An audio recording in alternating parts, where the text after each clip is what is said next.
مطلب پتہ تھا رتبہ کیا ہے. تو وہ خیر بعد میں اور جو تھے ان کو جب اصلیت پتہ چلی کہ ان کی اصلیت کی بعد میں حضرت نعمان بن بشیر کوفہ کے گورنر تھے. حضرت نعمان بن بشیر بہت بڑے صحابی تھے, حضور کے بڑے پیارے صحابی تھے. تو یزید کو جب پتہ چلا کہ حضرت حسین ادھر تشریف لا رہے ہیں تو ان کا نعمان بن بشیر تو ان کے لیے بہت نرم گوشہ رکھتے ہیں. تو ابن زیاد ملعون کو جو ہے وہ پھر ادھر لایا گیا. He was a ruthless kind of a person, اور پہلے خارجیوں سے لڑتا تھا تو روتھلیس ہو گیا تھا, مطلب خون کا عادی ہو گیا تھا. تو اس نے پھر وہاں پہ کہا کہ سیدنا حسین کو کہو کہ میرے پاس آ کے, حضرت حسین نے کہا کہ میں یزید کے پاس جاؤں گا اگر بات کروں گا. اس نے کہا کہ حسین رضی اللہ تعالیٰ عنہ کو میرے پاس آ کے میری انگوٹھی پہ چوم کے بیعت دے یزید کی. اور حسین نے کہا یہ پاسبل ہی نہیں, یہ ہے توکل, پتہ ہے آگے شہادت ہے. الحمدللہ رب العالمین, الصلاۃ والسلام علی رسول الکریم, اما بعد, فاعوذ باللہ من الشیطان الرجیم, بسم اللہ الرحمن الرحیم. اچھا جی, 10 محرم یوم عاشوراء, ہم نے اب اس کو کوریلیٹ کر دیا ہے بہت زیادہ سیدنا حسین رضی اللہ تعالیٰ عنہ کی شہادت سے. وہ ایک اٹ سیلف بہت بڑا واقعہ ہے, اور اللہ تعالیٰ کے نبی کے نواسے ہونے کی وجہ سے اللہ تعالیٰ نے یہ اسپیسیفکلی مبارک دن ان کی شہادت کے لیے چنا. یہ دن پہلے سے ہی مبارک ہے. یاد رکھیے گا کہ نبی کریم صلی اللہ علیہ وسلم نے ہمیں بتایا کہ اسی دن موسیٰ علیہ السلام کی قوم کو جو ہے فرعون سے آزادی ملی. اور اس میں ایک چھوٹی سی بات جو مجھے اور آپ کو پتہ ہونی چاہیے وہ یہ ہے کہ بیسکلی یہ دن جو ہے یہ توکل سکھاتا ہے. یہ دن جو ہے یہ ہمیں اللہ کے اوپر یقین کرنا سکھاتا ہے. حضرت موسیٰ علیہ السلام کے ساتھ جو واقعہ پیش آیا اس دن وہ کیا تھا کہ آگے ریڈ سی تھا اور پیچھے فرعون کی لشکر تھا. تو جو بنی اسرائیل تھیں انہوں نے حضرت موسیٰ علیہ السلام کو کہا کہ we are done, we are overtaken. یہ سورہ شورا کی آیت نمبر 61 ہے. اللہ رب العزت اس میں فرماتے ہیں آج تو ہم گئے, ختم, خلاص. آگے سمندر, پیچھے بڑی فوج. حضرت موسیٰ نے آگے سے کہا قال کلا, قالا یعنی آگے سے کہا کلا. کلا کا مطلب ہوتا ہے ایبسولوٹلی ناٹ. یہ جو آئے ہم بہت فیمسلی استعمال کرتے ہیں نا, ایبسولوٹلی ناٹ, اس کا مطلب ہے کلا, ہرگز نہیں. ان معی ربی سیہدین, یعنی کہ اللہ رب العزت. پھر حضرت موسیٰ نے کہا کہ کلا Allah is with me and he will guide me. اور پھر اللہ تعالیٰ نے کیا کیا, آج میں اور آپ سوٹیاں لے کے جا کے سمندر میں مارتے رہیں, چاہے 25,000 30,000 40,000 سوٹیاں مارتے رہیں, کیا سمندر پھٹے گا؟ نہیں پھٹے گا. وہ یقین تھا موسیٰ علیہ السلام کا, وہ ایک توکل تھا موسیٰ علیہ السلام کا. جب انہوں نے اندر سٹک ماری تو وہ پہاڑوں کی طرح 12 راستے کھڑے ہوئے. اور اصولاً تو اس سمندر کی مٹی کو کیا ہونا چاہیے تھا؟ گیلا ہونا چاہیے تھا, لیکن اللہ نے ہوا بھیج کے وہ سمندر کی مٹی بھی خشک کر دی. اور جب فرعون اللہ داخل ہوا تو اللہ نے سمندر ملا دیا. یہ توکل کی باتیں ہیں. سیدنا حسین رضی اللہ تعالیٰ عنہ جب نکلے, اس سے پہلے نوح علیہ السلام کی کشتی اسی دن جودی پہاڑ پہ لگی آ کے. توکل کی بات تھی. لوگ مذاق اڑاتے تھے حضرت نوح علیہ السلام کا, یہ کیا کر رہے ہیں. حضرت نوح علیہ السلام نے 950 سال تبلیغ کی, کسی نے نہیں سنی ان کی. 950 سال تبلیغ کرنے کے بعد حضرت نوح علیہ السلام نے پھر بددعا دی اپنی قوم کو, اور اس میں ٹوٹل 80-82 لوگ مسلمان ہوئے. حضرت نوح علیہ السلام کو حکم ہوا کشتی بناؤ. اللہ تعالیٰ کے حکم کی تعمیر کی گئی, اور لوگ مذاق اڑاتے رہے, یہ کیا کر رہے ہیں نوح, کیا کر رہے ہیں نوح. پھر جب عذاب نوح آیا, اور جب ایون ان کا بیٹا بھی جو یہ کہہ رہا تھا کہ میں پہاڑ پہ چڑھ جاؤں گا اور پانی وہاں تک نہیں پہنچے گا, حضرت نوح علیہ السلام کو اللہ تعالیٰ نے سامنے ڈوبتے ہوئے دکھایا. لیکن حضرت نوح علیہ السلام اور ان 82 لوگوں کا توکل تھا یہ کشتی اللہ کا حکم ہے، یہ ہمیں بچائے گی۔ میرے بھائی قیامت بھی اسی دن قائم ہونی ہے۔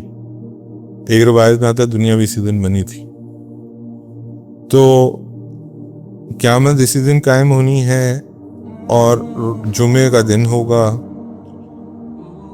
یہ جو ابھی آپ کا 10 محرم آ رہا ہے یہ بھی جمعہ ہے۔ قیامت واللہ علم، اللہ کی نشانیاں ہیں جو اللہ کے نبی نے بتائی ہیں، اس سے پہلے قیامت قائم نہیں ہوگی لیکن میں آپ کو ایسی بتا رہا ہوں کہ جمعے کا دن ہے اور 10 محرم ہے، تو عصر اور کے بعد کا وقت ہے جس دن قیامت قائم ہوگی۔ ایک روایت میں آتا ہے کہ اللہ نے دنیا بنائی بھی اسی دن، مکمل بھی اسی دن۔ اس کے بعد حضور صلی اللہ علیہ وسلم جب مدینہ منورہ تشریف لے گئے تو انہوں نے دیکھا کہ یہودی روزہ رکھتے ہیں 10 محرم کا۔ حضور صلی اللہ علیہ وسلم نے پوچھا کہ یہ روزہ کیوں رکھتے ہیں؟ تو انہوں نے پوچھا کہ اس دن یہ آزاد ہوئے تھے فرعون کی قوم سے۔ تو حضور صلی اللہ علیہ وسلم نے فرمایا کہ اب موسیٰ علیہ السلام پہ ہمارا زیادہ حق ہے، وہ میرے بھائی ہیں، ہم بھی روزہ رکھیں 10 محرم کا، 10 محرم کا روزہ رکھیں۔ تو حضور صلی اللہ علیہ وسلم اس کے بارے میں حدیث ہے کہ مجھے گمان ہے کہ جو 10 محرم کا روزہ رکھے گا اس کے 1 سال کے گناہ معاف ہو جائیں گے۔ 9 ذی الحج کے روزے کا تو 2 سال کا ہے، جو 10 محرم کے روزے کا 1 سال۔ اور اس میں حضور صلی اللہ علیہ وسلم نے یہ فرمایا کہ اگر اگلے سال میں زندہ رہا تو میں 2 روزے کروں گا تاکہ میں جیوز سے اپنی عبادت کو علیحدہ کر لوں۔ آپ کو پتہ ہے کہ جیوز کی عبادت میں رکوع نہیں ہے جب وہ نماز پڑھتے ہیں، تو مسلمان کی نماز میں رکوع ڈال دیا گیا جب وہ نماز پڑھتا ہے تاکہ ان کی عبادت اور ہماری عبادت میں اختلاف ہے۔ اسی طرح حضور صلی اللہ علیہ وسلم نے دیکھا کہ کرسچنز جو ہیں وہ سر پہ کپڑا رکھتے ہیں، جوز جو ہیں وہ ٹوپی پہنتے ہیں۔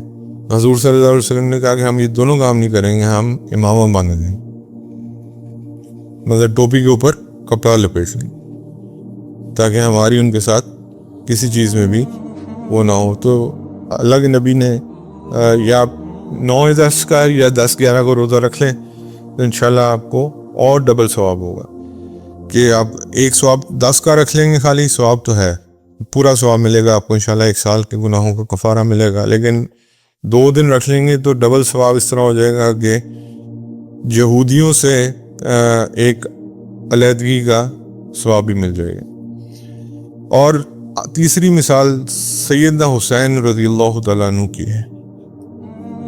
اگین توکل، یقین۔ حضرت مسلم نقیل کو بھیجا، حضرت مسلم نقیل کے سامنے پہلے کوفہ والوں نے بڑی ان کو وارم ویلکم دی، 12,000 لوگ تھے ان کے ساتھ۔ حضرت مسلم نقیل نے خط لکھ دیا، واپس بھیجا۔ حضرت حسین نے فیصلہ کیا کہ میں بھی اب جاؤں گا عراق کی طرف، صحابہ روکتے رہے۔ حضرت عبداللہ ابن عمر نے کہا کہ یہ جھوٹے لوگ ہیں، یہ آپ کے ساتھ جو آپ کے والد ساتھ انہوں نے کیا، جو آپ کے بھائی کے ساتھ انہوں نے کیا، پلیز آپ مت جائیے۔ حضرت ابو بکر کے بیٹے نے روکا، اور بہت سارے صحاب جو تھے انہیں روکنے کی کوشش کی، بڑے بڑے صحابہ، حضرت جابر بن عبداللہ نے بھی منع فرمایا۔ حضرت ام سلمہ تو رو پڑی جب انہوں نے یہ فیصلہ سنا کہ حضرت حسین جا رہے ہیں، کیونکہ حضرت ام سلمہ جب روئیں تو حضرت حسین ان کے پاس گئے اور پوچھا کہ آپ اماں آپ کیوں رو رہی ہیں، امہات المومنین میں سے ہماری۔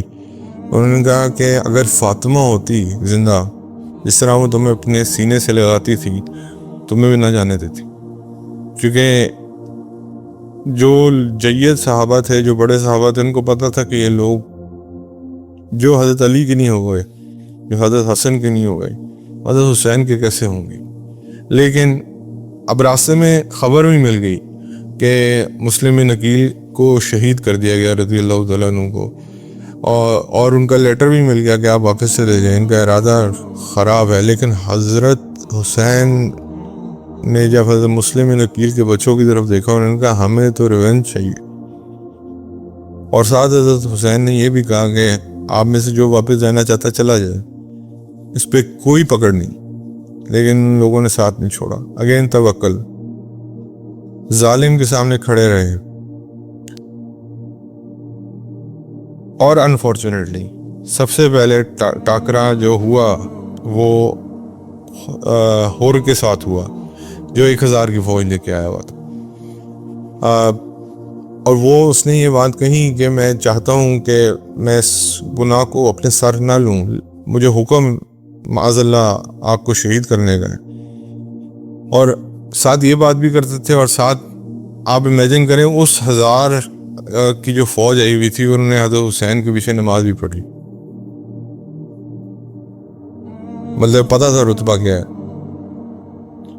تو وہ خیر بعد میں ہور جو تھے ان کو جب اصلیت پتہ چلی کہ ان کی اصلیت کی، بعد میں حضرت نعمان بن بشیر کوفہ کے گورنر تھے۔ حضرت نعمان بن بشیر بہت بڑے صحابی تھے، حضور کے بڑے پیارے صحابی تھے۔ تو یزید کو جب پتہ چلا کہ حضرت حسین ادھر تشریف لا رہے ہیں تو ان کا نعمان بن بشیر تو ان کے لیے بہت نرم گوشہ رکھتے ہیں، تو ابن زیاد ملعون کو جو ہے وہ پھر ادھر لایا گیا۔ He was a ruthless kind of a person, اور پہلے خارجیوں سے لڑتا تھا تو روتھلیس ہو گیا تھا، مطلب خون کا عادی ہو گیا تھا۔ تو اس نے پھر وہاں پہ کہا کہ سیدنا حسین کو کہو کہ میرے پاس آ کے، حضرت حسین نے کہا کہ میں یزید کے پاس جاؤں گا اگر بات کروں گا، اس نے کہا کہ حسین رضی اللہ تعالیٰ عنہ کو میرے پاس آ کے میری انگوٹھی پہ چوم کے بیعت دے یزید کی۔ حضرت حسین نے کہا یہ پاسبل ہی نہیں، یہ ہے توکل، پتہ ہے آگے شہادت ہے۔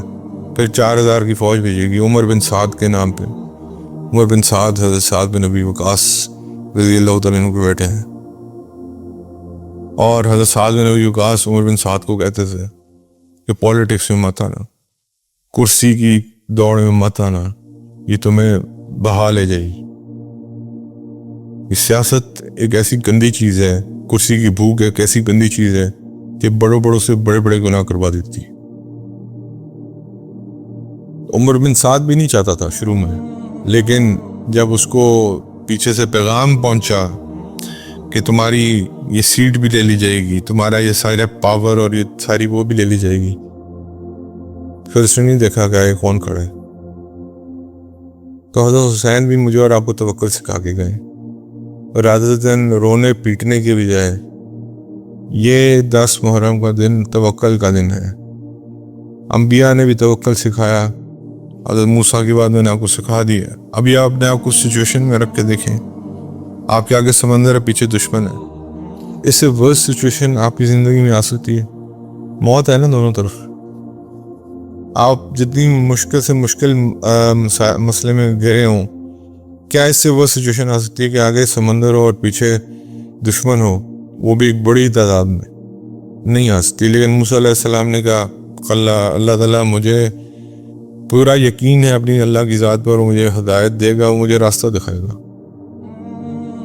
تو وہ بھی یقین کا، ہدایت کا اور توکل کا میسیج دے رہے ہیں۔ نوح علیہ السلام بھی یہ میسیج دے رہے ہیں، یونس علیہ السلام بھی یہ میسیج دے رہے ہیں، مچھلی کے پیٹ سے اسی دن باہر آئے۔ دعا پڑھتے رہے، لا الہ الا انت سبحانک انی کنت من الظالمین۔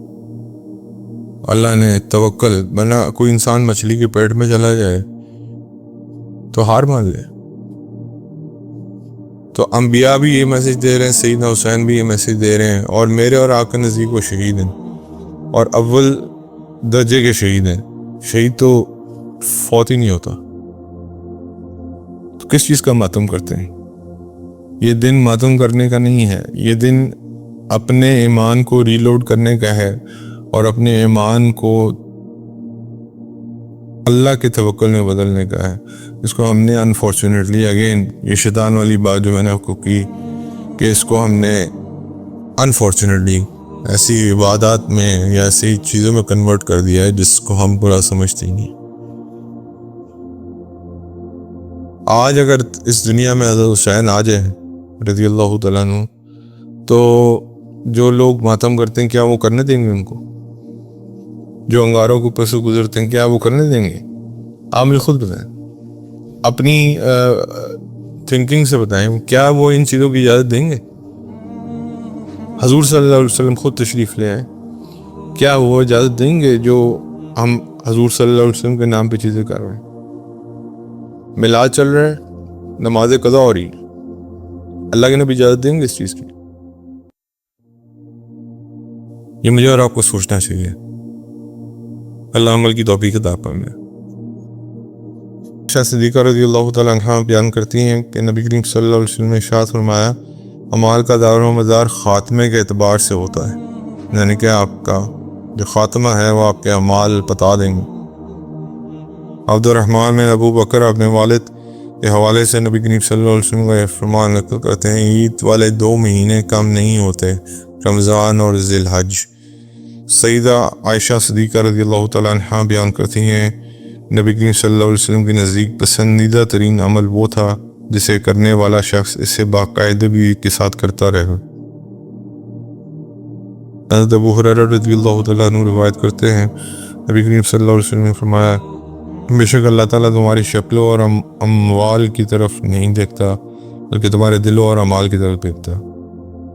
حضرت معاویہ رضی اللہ تعالیٰ عنہ نے ممبر پر یہ بات ارشاد فرمائی، میں نے نبی کریم صلی اللہ علیہ وسلم کو یہ بات فرماتے ہوئے سنا، عمل کی مثال برتن کی مانند ہے، جس کا بالائی حصہ صاف ہوگا تو نیچے والا بھی صاف ہوگا، اور اگر اوپر والا حصہ گندا ہوگا تو نیچے والا حصہ بھی گندا ہوگا. حضرت ابو ہریرہ رضی اللہ تعالیٰ عنہ نبی کریم صلی اللہ علیہ وسلم کا فرمان نقل کرتے ہیں، ایک فاحشہ عورت نے ایک سخت گرم دن ایک کتے کو دیکھا، ایک کنویں کے کنارے چکر لگا رہا تھا. وہ اپنی زبان پیاس کی شدت کی وجہ سے باہر نکال رہا تھا. اس عورت نے اس سے پانی نکال کر دیا، اسے پلایا، اس عورت کی مغفرت کر دی گئی. حضرت ابو ذر غفاری رضی اللہ تعالیٰ عنہ بیان کرتے ہیں کہ میں نے عرض کیا یا رسول اللہ صلی اللہ علیہ وسلم، ایسے شخص کے بارے میں آپ کی کیا رائے ہے جو کوئی نیکی کا عمل کرتا ہے اور لوگ اس کی تعریف کرتے ہیں؟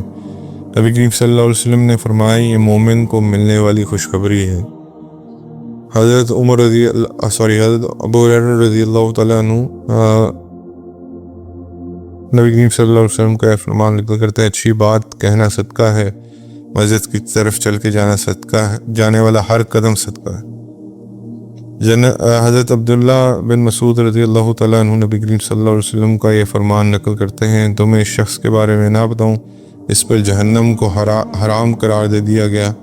لوگوں نے عرض کیا جی ہاں یا رسول اللہ. نبی کریم صلی اللہ علیہ وسلم فرمایا ہر آسان، نرم، قریب اور سہل شخص، یعنی کہ آسانی پیدا کرنے والا. حضرت عبداللہ بن مسعود رضی اللہ تعالیٰ عنہ نبی کریم صلی اللہ علیہ وسلم کا فرمان نقل کرتے ہیں، ہر آسمان، نرم، قریب ہونے والے اور سہل شخص کو جہنم کے لیے حرام قرار دے دیا گیا ہے. حضرت ابو ہریرہ رضی اللہ تعالیٰ عنہ بیان کرتے ہیں کہ حضرت ابو القاسم صلی اللہ علیہ وسلم جو صادق اور مصدوق ہیں، انہیں یہ ارشاد فرماتے سنا، رحمت صرف بدبخت سے الگ کی جاتی. حضرت انس رضی اللہ تعالیٰ عنہ سے روایت کرتے ہیں کہ نبی کریم صلی اللہ علیہ وسلم نے ارشاد فرمایا جو شخص یہ بات پسند کرتا ہو کہ اس کے رزق میں اضافہ ہو اور اس کی زندگی لمبی ہو، اس سے اللہ تعالیٰ سے ڈرنا چاہیے اور صلہ رحمی کرنی چاہیے. حضرت عبداللہ بن عمر رضی اللہ تعالیٰ عنہ بیان کرتے ہیں کہ میں نے نبی کریم صلی اللہ علیہ وسلم کے ارشاد فرماتے ہوئے سنا، بے شک سب سے عمدہ نیکی یہ ہے کہ آدمی اپنے باپ کے دوست کے گھر والوں کے ساتھ اچھا سلوک کرے. حضرت عبداللہ بن عمر رضی اللہ تعالیٰ عنہ سے روایت کرتے ہیں کہ نبی کریم صلی اللہ علیہ وسلم نے ارشاد فرمایا اللہ تعالیٰ کی رضامندی والد کی رضامندی میں ہے اور اللہ تعالیٰ کی ناراضگی والد کی ناراضگی میں ہے. حضرت عبداللہ بن عباس رضی اللہ تعالیٰ عنہ روایت کرتے ہیں نبی کریم صلی اللہ علیہ وسلم نے ارشاد فرمایا جو شخص شہرت کے لیے کام کرے گا اللہ تعالیٰ اس کی شہرت کروا دے گا، اور جو کوئی دکھاوے کے لیے کام کرے گا اللہ تعالیٰ اس کا دکھاوا ظاہر کر دے گا. حضرت اسامہ بن شریک رضی اللہ تعالیٰ عنہ روایت کرتے ہیں نبی کریم صلی اللہ علیہ وسلم نے ارشاد فرمایا اللہ تعالیٰ کو تمہاری طرف سے جو بات پسند نہیں ہے تم اس سے تنہائی میں بھی نہ کرو. حضرت انس رضی اللہ تعالیٰ عنہ بیان کرتے ہیں کہ نبی کریم صلی اللہ علیہ وسلم انصار سے ملنے جایا کرتے تھے، آپ ان کے بچوں کو سلام کیا کرتے تھے اور ان کے سروں پر ہاتھ پھیرتے تھے. حضرت ابو بکر رضی اللہ تعالیٰ عنہ نبی کریم صلی اللہ علیہ وسلم کو یہ فرمان نقل کرتے ہیں کہ قطع رحمی اور زنا سے زیادہ کوئی گناہ اس لائق نہیں ہے کہ اللہ تعالیٰ اس کے کرنے والے کو دنیا میں ہی اس کی سزا دے اور اس کے ہمراہ آخرت میں بھی اس کی سزا تیار رکھے. حضرت ابو بکر رضی اللہ تعالیٰ عنہ روایت کرتے ہیں کہ حضرت عبد الرحمن بن عوف رضی اللہ تعالیٰ عنہ روایت کرتے ہیں کہ نبی کریم صلی اللہ علیہ وسلم نے ارشاد فرمایا، اللہ تعالیٰ فرماتا ہے کہ میں رحمان ہوں، میں نے رحم کو پیدا کیا ہے اور میں نے اپنے اسم سے اس کے نام کو مشتق کیا ہے، جو شخص اسے ملائے گا میں اسے ملاؤں گا، جو شخص اسے قطع کرے گا میں اس کے ٹکڑے ٹکڑے کر دوں گا۔ اللہ عمل کی توفیق عطا فرمائے۔